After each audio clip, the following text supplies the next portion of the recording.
அனைவருக்கும் வணக்கம். தினம் ஒரு திருக்குறள்.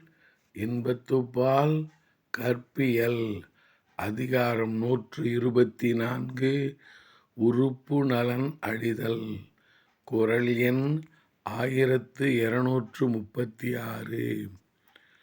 தொடியொடு தோல் நெகிழ நோவல் அவரை கொடியர் எனக் கூறல் நொந்து. தொடியொடு தோல் நெகிழ நோவல் அவரை கொடியர் எனக் கூறல் நொந்து. வளையல்கள் கழன்று விழுந்து தோள்கள் வாடியதைக் கண்டவர்கள் எம் காதலர் கொடியவர் எனக் கூறியதைக் கேட்டு வருந்துகின்றேன்.